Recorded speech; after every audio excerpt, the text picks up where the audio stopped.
The darkness was not merely the absence of light. It was a physical weight, a dense, suffocating shroud woven from every missed sunrise, every unseen face, and every forgotten dream. It pressed down on Eliazar's chest, a constant, dull ache that had defined the entirety of his 37 years.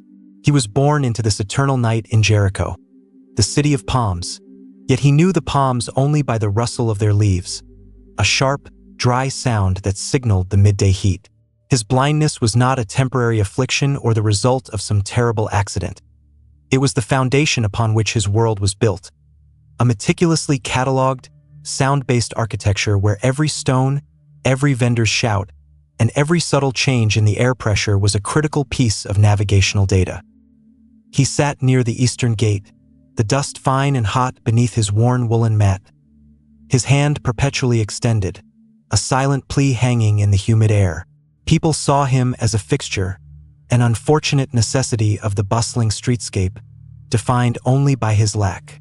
They tossed copper coins that clattered mockingly against the stone, avoiding all direct engagement, afraid that his darkness might somehow leap out and touch them. Eliazar was not deaf, and it was the voices he heard that truly crucified him. The quick, judgmental whispers, the impatient shuffles, the children who pointed and were immediately pulled away by nervous mothers. He was a symbol of incurable failure, a man sentenced to a life that had never truly begun. His greatest fear wasn't falling, or being cheated, or even starving. His greatest fear was the sound of indifference. It was the vast, echoing silence that followed the departure of a crowd, a silence that suggested the world had moved on entirely, leaving him stranded in a pocket of eternal nothingness. He had developed an almost supernatural ability to differentiate between the quality of footsteps, the confident stride of a merchant, the hurried scamper of a servant, the heavy, official tread of a Roman centurion. But no matter how complex and rich his sonic map became, it always led back to the same place, the confines of his dusty mat, the boundary of his hopeless existence. He had prayed, of course, prayed until his voice was raw and his knees bled against the sharp gravel, praying not for wealth or comfort, but just for one moment, one single solitary moment, to see the face of the God who had apparently forgotten him. The prophets spoke of light, of salvation, of the restoration of sight. But these were stories for other people, stories of miracles that happened far away, to individuals who perhaps deserved them more. For Eliazar, the impossible was not a challenge.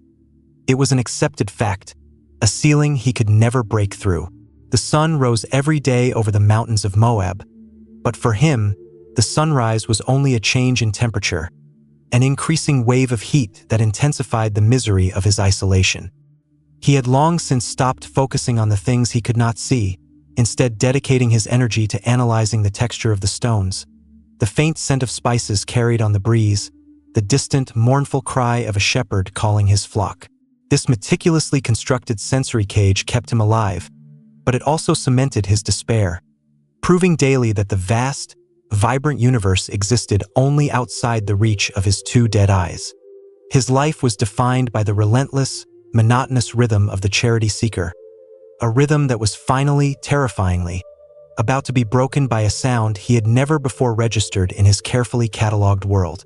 The relentless sonic architecture of Jericho was his only true home, and he had mastered its nuances with an obsessive dedication born of pure necessity.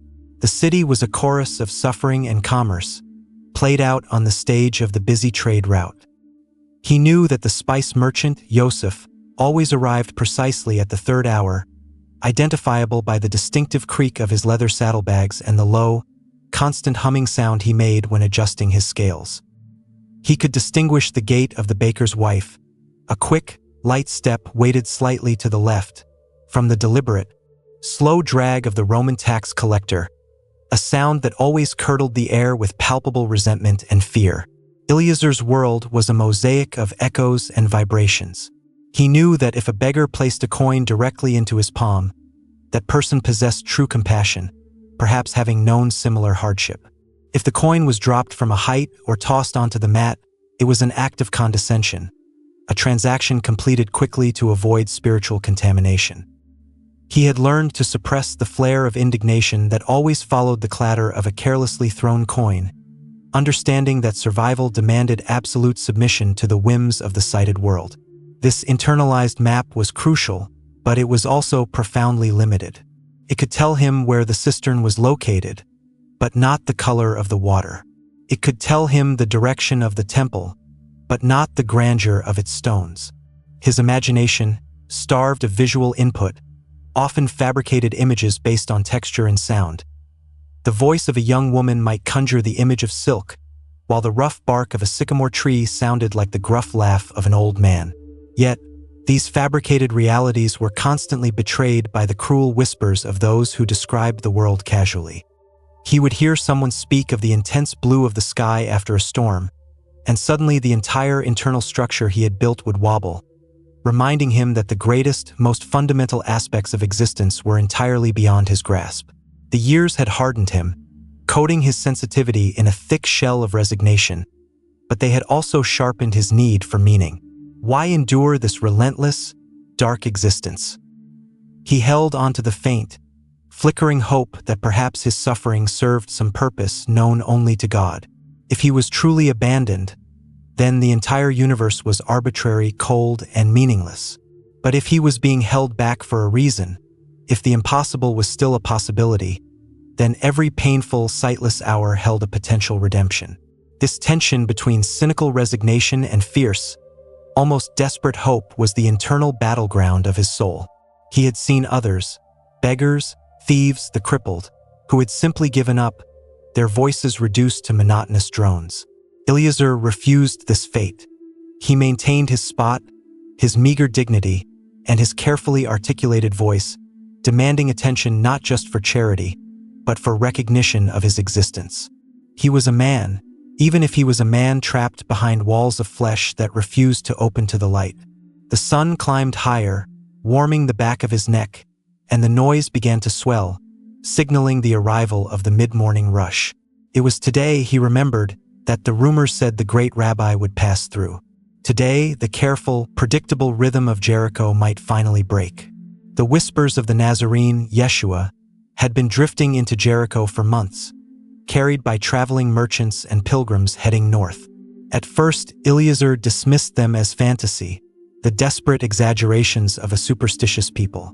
Jericho was the gateway to Jerusalem, a city built on practicality and tradition, not on sensational claims of walking on water or raising the dead.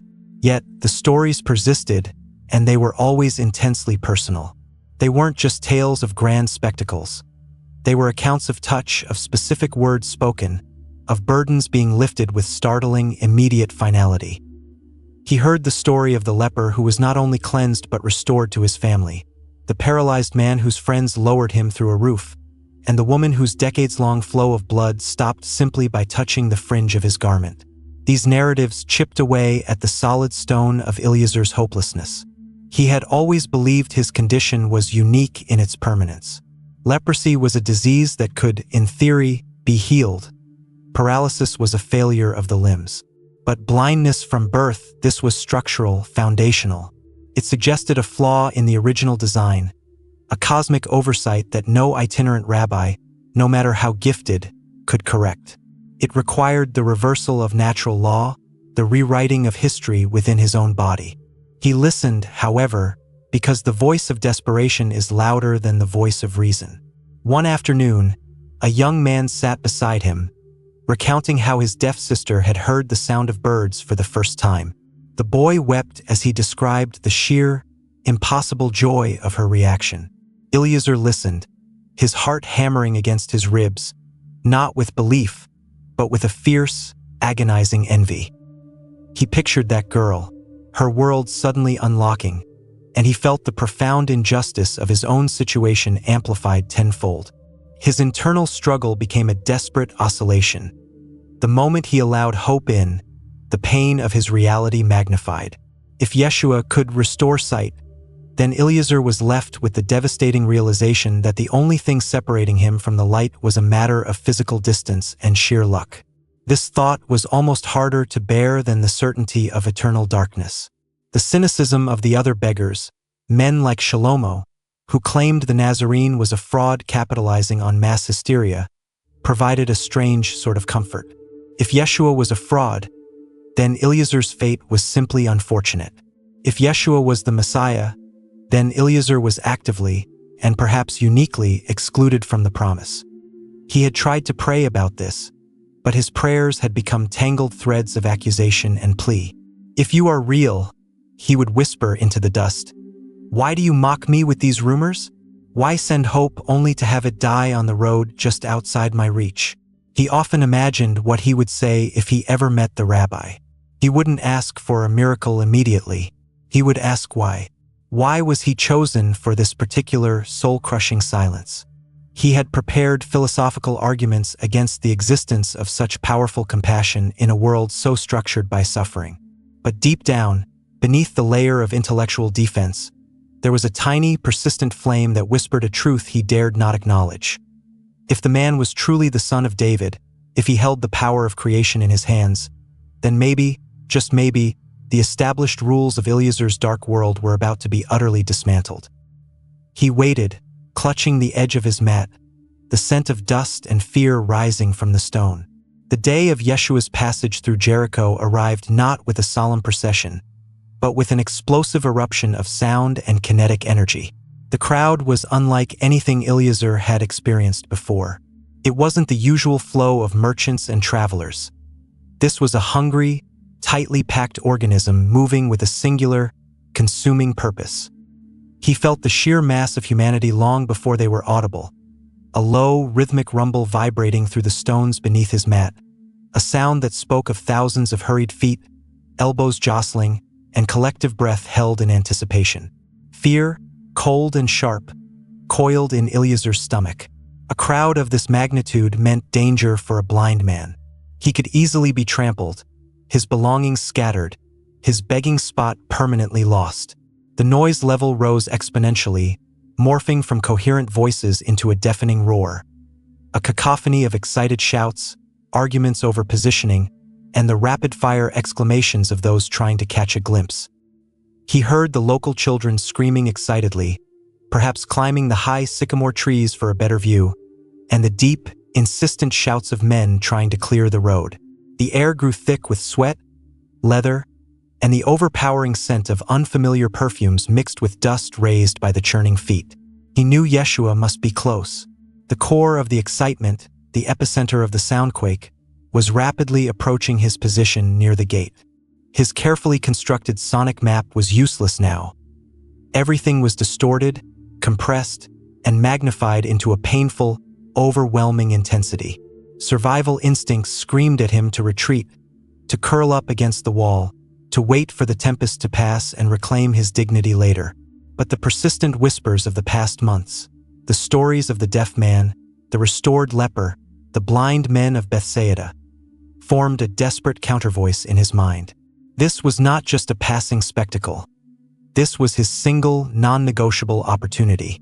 If he let this moment slip by, he knew with chilling certainty that he would never forgive himself. He would return to his darkness, but this time, it would be a darkness poisoned by the knowledge that he had prioritized safety over the impossible chance of salvation. His heart pounded against his ribs, a frantic drummer demanding action. He could hear the authoritative, commanding voices of the disciples trying to manage the chaos, their attempts swallowed by the mob's enthusiasm. The sheer volume was almost paralyzing, yet Eliazar knew if he didn't act now, the moment would dissolve into the history of Jericho, leaving him exactly where he had always been. He swallowed the thick knot of fear in his throat, pushed himself up from his mat, ignoring the searing pain in his hips, and oriented his body towards the core of the tumult. He knew, intuitively, that the rabbi must be passing just yards away. He had to scream, but what? A simple plea for charity would be ignored. A philosophical argument about his suffering would be lost. He needed a sound that carried, that demanded attention, a theological statement that cut through the noise of the physical world. He drew a shuddering breath, filling his lungs with the chaotic air of the crowd, and prepared to unleash the most dangerous, most consequential sound of his entire life. The world dissolved into sound, but Eliazar found his anchor in one singular, defiant statement. "Yeshua, son of David, have mercy on me." The The title Son of David was dangerous, laden with messianic implication, a challenge to the established order, but it was the only currency he had left. He shouted it with the full force of 37 years of suppressed despair, a primal roar that momentarily fractured the surrounding noise. He held the sound until his throat burned, then immediately felt the backlash. He didn't see the expressions, but he heard the sharp, collective intake of breath, the immediate change in the crowd's texture, a hardening, a turning against him. Hands, unseen and aggressive, pressed against his shoulders, pulling him down. Voices hissed, low and furious, directly into his ear. "Quiet, beggar. Show respect. Do you think the master has time for a nuisance like you? Silence." The rebukes were brutal, steeped in the elitism of those who felt closer to the divine, who believed the sacred journey should not be interrupted by the inconvenient reality of human suffering. They sought to silence him, not just physically, but spiritually, demanding that he return to the silent, invisible space allotted to the forgotten. But their attempt to enforce quiet only poured fuel onto the banked fire of Eliazar's soul. They wanted him to submit to the rules of the temple and the status quo, rules that had already sentenced him to eternal darkness. He felt a profound, exhilarating surge of rebellion. If they thought their respectability gave them the right to silence his agony, they were profoundly mistaken. He had nothing left to lose. His dignity was already gone, lost years ago under the pressure of public disdain. He pushed against the restraining hands, forcing his body back upright, and screamed the title again, louder, tearing through the noise and the disapproval. "Son of David, have mercy on me." This second scream was not a request. It was an act of defiance, an unshakable declaration of faith against the crushing weight of institutional skepticism. This moment, fighting through the physical and verbal assaults of the crowd, represented the final, terrifying crossing of the Rubicon. He had staked his entire existence on this one sound.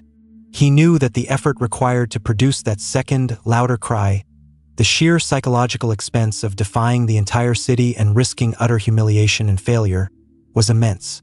The physical pain of holding his position, the dryness of his mouth, the pounding in his head, it was irrelevant. All that mattered was whether the sound, the essential plea of his soul, had reached the one person who could truly hear it. He waited, trembling, feeling the pressure of the angry bodies surrounding him, preparing for them to either strike him or drag him away, accepting that the failure might be absolute and devastating. He had poured his entire self into that cry. And as the noise of the crowd momentarily peaked in a wave of indignation, something impossible happened. The sound of the mob did not crush him. It suddenly, completely ceased. It was not a gradual fading. It was an immediate, astonishing void, as if a great, divine hand had clapped over the ears of thousands. The sudden silence was more terrifying than the noise had been. It meant the impossible had occurred. The rabbi had stopped. He stopped for a beggar, for a noise in the street, for the man they called a nuisance. The silence hung heavy, electric, confirming his desperate gamble had paid off. Now, in this profound quiet, the judgment of the crowd felt sharper, more focused. Every ear was turned toward him. When you have been told no repeatedly, and silence feels safest, what immense cost, what final piece of self-respect, would you risk for the chance of healing? Have you ever had to fight through a crowd of doubters to reach what you desperately needed? Share your thoughts below. The silence stretched, agonizing and eternal. It was a silence filled with expectation, judgment, and the slow, deliberate turning of the great man's attention. Eliazar felt the direction of the gaze, even though he could not see it, a profound shift in the air pressure, a sudden warmth that focused entirely on him. He heard a voice, quiet but carrying immense authority, speaking to the disciples, commanding them to summon him. The change in the crowd's attitude was instantaneous and sickeningly pragmatic. The same people who had been violently pushing him down were now maneuvering to help him up, their voices now sugary with false encouragement. "Take heart. Get up. He is calling you." They spoke as if they had always been his advocates, as if they hadn't just tried to bury him under their self-righteous disdain. Eliazar ignored their hands, finding strength in the sheer, transformative power of the rabbi's summons. He fumbled for his staff, his old cloak, the sole physical possessions connecting him to his identity as a beggar, and, in a spontaneous, powerful gesture of abandonment, he threw the heavy cloak away. It was a symbolic severing of ties with the life of enforced dependency and darkness. He cast it aside, not needing the garment that defined his shame. The journey across the few yards of dusty road felt like a pilgrimage across miles of broken glass. Every footfall was uncertain, magnified in the overwhelming quiet. He navigated the invisible path, guided only by the sound of the voices of those directing him, the soft shuffling of their sandals. His heart was now a thunder drum inside his chest, not beating with fear of the crowd, but with the terrifying, beautiful fear of approaching the divine. He knew the Nazarene was standing still, waiting, yet the anticipation made Eliazar's steps clumsy and rushed. He was afraid that if he didn't reach the master immediately, the world would resume its cruel rhythm and the opportunity would vanish. He reached the point where the ground felt cleaner, less disturbed by the mass of the crowd, and heard the faint, steady sound of deep, regulated breathing, the sound of a man who held the universe in peaceful equilibrium. He stopped, suddenly acutely aware of his own appearance. The filth of the road, the rough, callous texture of his hands, the utter shame of his blind, vacant eyes. He bowed his head, unable to meet the presence that he knew was towering over him. And then the voice spoke. It was deep, resonant, and unexpectedly gentle, yet it cut through the silence like polished obsidian. It was a voice that didn't judge, but simply acknowledged existence. The sound alone was a physical sensation, a balm applied directly to his raw and weary soul. He stood trembling, waiting for the command, the ritual, the prayer, the touch. The question came, and it was so simple, so unexpected, that it stopped Eliazar's frantic thoughts entirely. "What do you want me to do for you?" The absurdity of the question hung in the charged air. Didn't the rabbi see him? Didn't he hear the cries? Wasn't the answer written across the landscape of his entire life? Yet, the question was not a challenge to his condition. It was an invitation to fully articulate his deepest, most impossible desire, forcing him to move beyond the language of begging and into the language of prayer and expectation. The rabbi demanded not just a general cry for mercy, but a specific, conscious articulation of the miracle. It was a question designed to test the depth of his faith, to ensure that Eliazar truly understood the monumental request he was making. It wasn't enough to want release from pain. He had to want the total reversal of his reality. Eliazar raised his head, though he still could not look at the master's face. He could feel the warmth of the presence, and in that warmth, he found a courage he hadn't known he possessed. He swallowed, his throat suddenly too dry, and forced himself to speak the words that had lived only in the private recesses of his shattered heart. "Rabboni," he began, using the highest title of respect, "that I may receive my sight." It was a confession, a demand, and a leap of faith all wrapped into 7 simple words. He wasn't asking to see shadows or outlines. He was asking for the full, glorious, terrifying reality of the visual world. He was asking for the impossible gift that had been denied him since his first breath. He waited for the hesitation, the caveat, the long-winded theological explanation that usually accompanied any encounter with a religious leader. He waited for the complexity, but there was only the immediate, profound resonance of the Master's voice. Yeshua did not ask for a sacrifice, did not demand a vow, did not engage in debate. He simply validated the depth of Eliazar's faith and the audacious honesty of his request.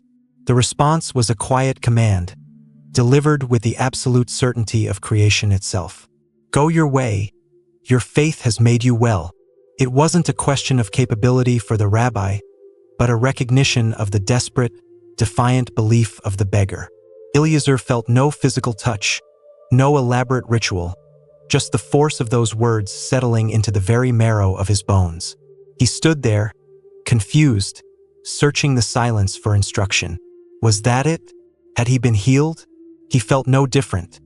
The darkness was still absolute, the air still hot and dusty. But as he internalized the finality of the statement, a strange internal conviction began to bloom. If the master declared it so, then it must be so. He turned his head, still wrapped in the blackness, searching for some tangible confirmation, some sign that the fabric of his reality had been altered.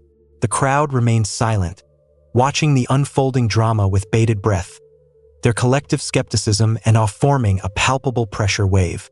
Eliazar stood at the precipice of a new life, the darkness surrounding him, but the assurance of the master's voice ringing with the clarion promise of light. The light did not burst forth in a blinding, painful flash as he might have feared. Rather, it was a gentle, terrifying unraveling of the darkness, a slow, profound withdrawal of the infinite void. It started with a sensation of warmth behind his eyes, a tingling, almost painful awakening of dead nerves. Then, the blackness itself began to fragment. First, there was a perception of depth, a distinction between his inner self and the exterior world, a sense of vast space that had been previously absent. Then, he saw the edge of the world. It was not defined by shape, but by color. A shocking, vibrant yellow-white, the fierce, overwhelming reality of the midday sun burning down from the peak of the sky. He blinked, the lids that had always protected him from nothingness now struggling against the bombardment of sensory input. His eyes watered uncontrollably, attempting to wash away the years of dust and atrophy. As the tears streamed, the light resolved into shapes. The first thing he saw clearly, the image etched forever into his soul, was the hem of a white linen robe shimmering against the dusty street. He looked up, his gaze jerky and uncoordinated, and his eyes locked onto the face of the master. It was a face of profound compassion and deep, unsettling wisdom, framed by the bright sunlight. He didn't see glory or lightning. He saw a man, looking at him with an intense, loving focus that stripped away all his accumulated pain. Then came the shock of secondary details, the texture of the master's beard, the startling depth of shadow under his jaw, the faint, shimmering blue of the sky above his head. Eliazar gasped, a sound torn from his chest. It wasn't joy yet, but sheer, monumental shock.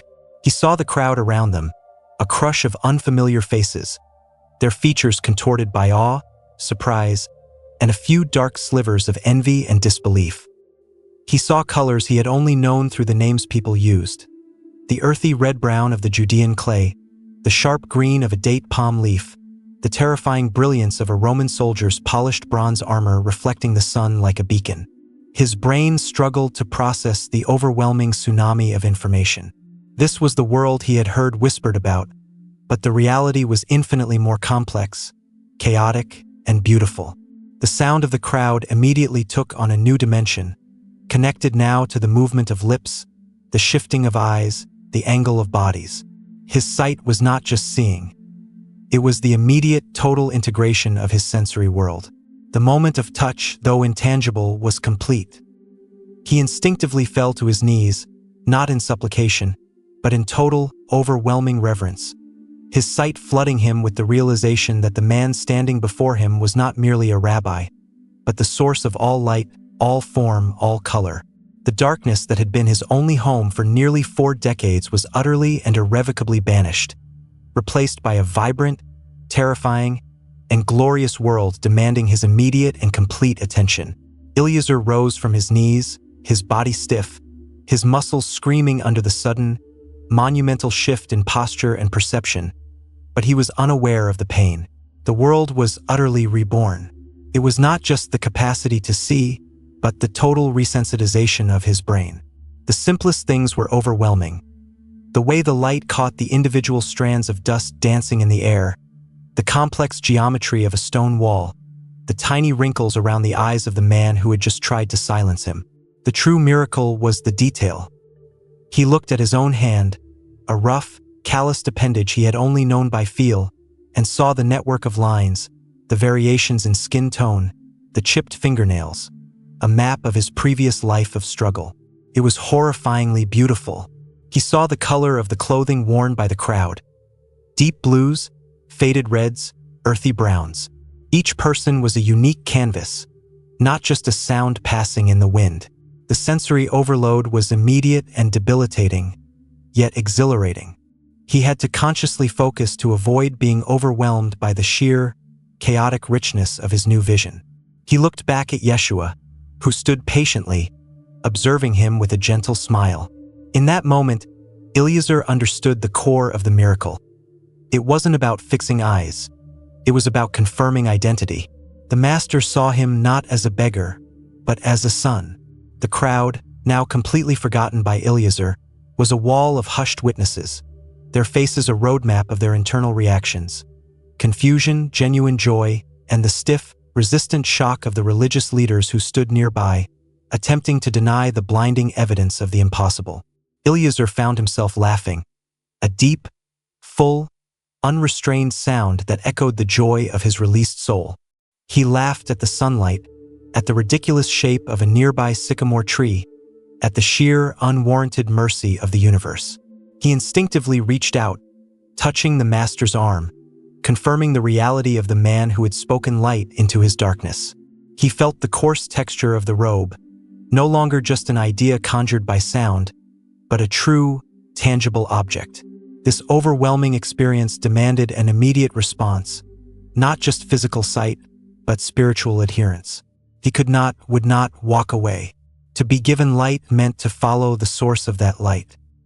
He turned his back entirely on the dusty mat and the discarded cloak, the symbols of his old, miserable existence, and began to move, not walking, but practically dancing, weaving through the parting crowd, keeping his gaze locked onto the back of the master.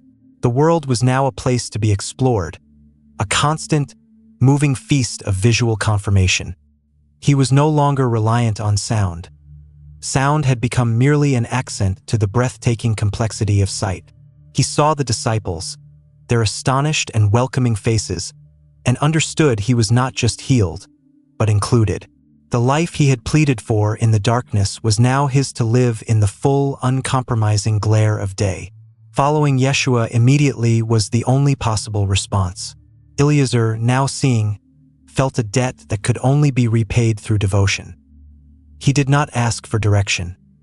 He simply moved with the flow of the master's procession, his eyes constantly drinking in the world. Every mile traveled, every turn of the road away from Jericho, was a physical manifestation of his journey out of despair. He saw the colors of the Galilean countryside that they now walked through, the muted greens, the scattered gray-white stone, the sharp, dramatic shadows cast by the afternoon sun. A visual landscape that utterly dwarfed the simple soundscape he had once known. He was constantly struggling to interpret the visual language of the world. Why did a cheerful voice sometimes come from a face etched with lines of worry?